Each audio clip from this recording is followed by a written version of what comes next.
Welcome, Andre, and thank you for coming to the interview. Johan, thank you for inviting me. It's always nice to visit you guys in the Lowveld, and it's a privilege to be here. Please tell us a bit about yourself and how long you've been involved in training. Yeah, Johan, I think my formal firearm experience or career started in 1993 when I joined the South African Defence Force. And I immediately joined the Potch Practical Shooting Club, where I started to participate in practical shooting competitions. And in those days, the Defence Force was, I would say, more or less one of the only organizations that hosted what we nowadays call three-gun shoots, where we would use handguns, shotguns, and rifles for participating in competitions. From there, things progressed, and I started to train officers within the unit, in specifically in handgun handling. And I eventually left the Defence Force and then joined a club in White River, where I was chairman for a number of years. I was provincial secretary for a number of years. And during my experience there with the club, or my involvement with the club, I trained a number of people in practical shooting specifically. And from there on, things just basically escalated, and I got more and more involved in training, especially new sport shooters. But then in 2019, I started my own training company where we do what is called today accredited firearm training in terms of the Firearms Control Act. And since then, I've always been training, and I've got my own training center. And yeah, up to date, I've trained over 3,000 students. And yeah, basically, that is my experience in firearms, in a nutshell. What would you say is the roadmap for firearm training in South Africa? In terms of the Firearms Control Act, there is a specific process that needs to be followed if you are interested in obtaining your own firearm, or if you are working for a business that uses firearms, for example, security companies. Now, if I have to outline the roadmap, I would say that step number one is one must do your competency training for the type of firearm or firearms that you intend to use.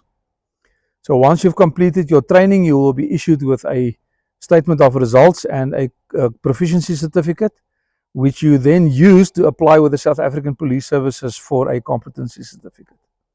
Now, once you're issued with a competency certificate, you can then either go into a business line where you can work with a firearm as, for example, a security officer, or if you want to have your own firearm, you can then go to a shop, purchase a firearm, and then apply for a license for that firearm with the South African Police Services. Now, in terms of the accredited training in South Africa, there are basically three levels. The first level is your personal level or your basic level training, and that is the training that is required for you to apply for a competency certificate. The next level is your so-called business purpose level training, and that level training is more or less required by CIRA if you want to work as, for example, a security officer with a firearm. And then there is a third level which is not very well supported in South Africa at this stage, and that is the so-called tactical level training. So yes, basically we have the three levels: personal or basic, and then business level, and then tactical level, the level 3. So those are the official levels of training, but there are numerous other courses that one can do that are not accredited, that can teach you a number of other skills that are required for firearm users. What experience do you have in training security officers? When I opened my training center in 2019, I immediately kicked off with the Millets Day Academy in White River, where they train security officers as part of a longer curriculum, where the officers enroll for I think it's a 3, 6, or a 12-month course. And I was appointed as the dedicated service provider that did the accredited firearms training. And I think I did that for about 4 years. And during that time, I really established a good rapport with security officers or potential security officers. And I actually grew very fond of the security industry. And I enjoy working with these guys. Since then, I have dealt with a number of other private security companies where I either do training for their officers individually, or we do what we call the so-called Regulation 21 training for them that is required by law for officers that work with firearms to do Regulation 21 training at least once every 12 months. So yeah, since 2019 I've had regular dealings with the security industry and specifically security officers.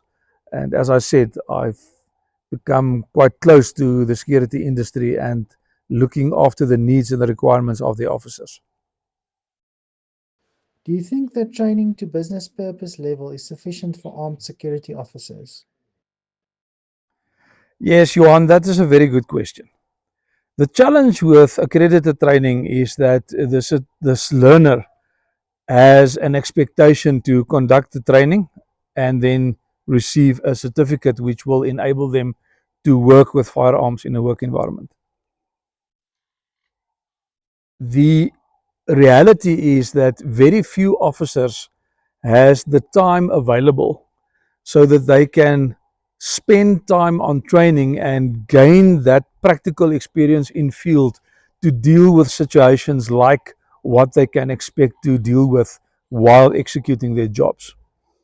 So the problem or the challenge with accredited training is that we train individuals to meet that minimum requirement. But the over and above stuff normally very seldomly happens because of a time issue and because of a financial issue on the part of the security officer. I am personally of the opinion that at least officers must try and conduct or complete the tactical unit standards as well. During the tactical training, we introduce a larger number of scenarios into the training and prepare the officers to deal with these different scenarios. Now, the difference between the way that I train and the way that certain other service providers train is that I try to do my training, let's call it principle based. So I'm going to teach you a number of principles to apply under certain circumstances.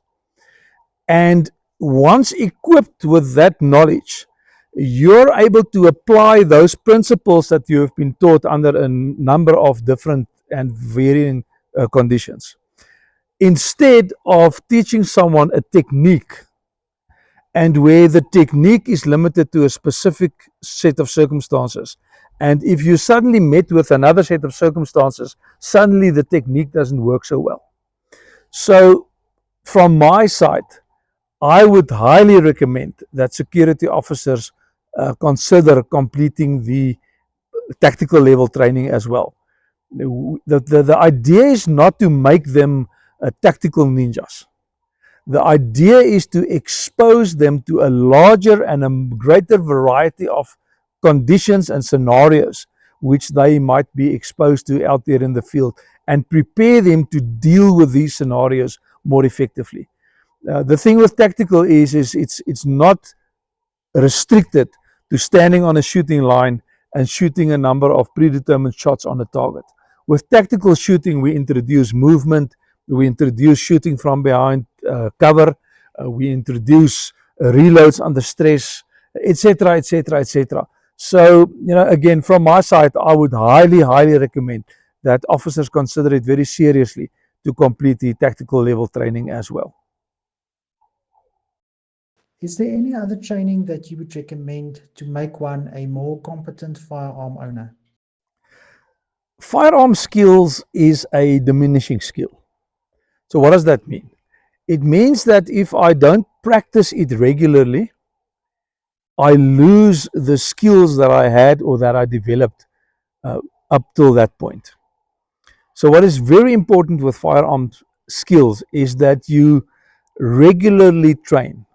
Okay. Now the challenge is this, and I see this almost on a daily basis at the gun shop where I have my training center, is the people come in, they purchase a packet of ammunition, and then they stand there on the range and they shoot 20, 50, 100 rounds, but they shoot it while standing still, and they shoot it at a single target without any movement, without any additional skills. They never train strong hand shooting, they never train support hand shooting. They never train shooting from behind cover.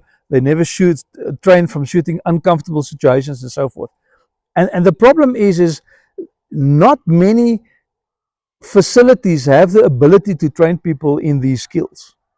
So there is a simple way of training, and we call that dry fire training, where we train firearm use skills without the use of ammunition.